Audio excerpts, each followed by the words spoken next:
उरीमध्ये झालेल्या दहशतवादी हल्ल्यानंतर पाकिस्तानला धडा शिकवण्यासाठी आता भारताच्या बाजूने कठोर पावलं उचलण्याची तयारी सुरू झाली आहे आणि याच रणनीतीचा भाग म्हणून पंतप्रधान नरेंद्र मोदी यांनी बैठक बोलावली।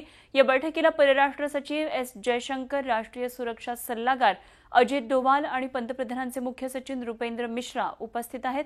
मोदी भारत पाकिस्तान दोन्ही देशातल्या सिंधू नदीच्या पाणी करारावर या बैठकीमध्ये चर्चा करतील। पाकिस्तानकडून वारंवार होणाऱ्या दहशतवादी कारवाया यापुढे सहन करणार नाही असा स्पष्ट इशारा पंतप्रधान नरेंद्र मोदी यांनी दिलेला आहे आणि त्याचाच एक भाग म्हणून परराष्ट्र सचिव विकास स्वरूप यांनी सिंधू नदीच्या पाणी वाटपाचा करार हा एकट्या भारतावरच बंधनकारक नाही असं सूचक विधान गेल्या आठवड्यामध्ये केलेलं होतं आणि त्याला अनुसरून आजची ही बैठक महत्त्वाची आहे।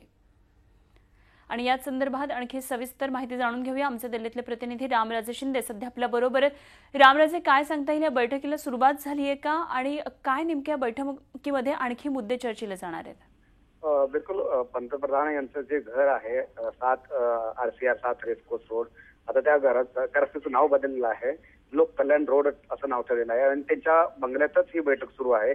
उमा भारती या बैठकीला उपस्थित आहेत, अजित डोवाल सुद्धा उपस्थित आहेत। ज्या प्रकारे पाकिस्ताननं दहशतवादी कारवाया सुरू केलेल्या आहेत त्यांना कुठेतरी बिमोड करण्यासाठी आणि पाकिस्तानची नाकेबंदी करण्यासाठी ही महत्वाची बैठक मांडण्यात येईल।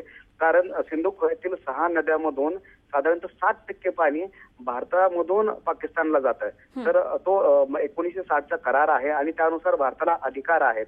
त्यामुळे भारत हे पाणी थांबवू शकतो, भारत हे पाणी रोखू शकतो, त्यामुळे त्या करारानुसारच हे अधिकार भारताला प्राप्त झालेले आहे। आतापर्यंत भारतानं पाकिस्तानच्या संदर्भात असं कोणतेही पाऊल उचलले नव्हते, मात्र पाकिस्तान दहशतवादाला फूस देतोय आणि त्यावरूनच आता भारताला हे पाऊल उचलणं गरजेचं आहे। मात्र आंतरराष्ट्रीय स्तरावर हे कितपत टिकेल किंवा कितपत हा निर्णय ताकदीनं मांडला जाईल हे सुद्धा पाहणं गरजेचं आहे, कारण चायना सारखा देश आहे जो की पाकिस्तानला सपोर्ट करतोय। अशा वेळी भारत नेमकं कोणतं आता रणनीती आखते हे पाहणं गरजेचं आहे।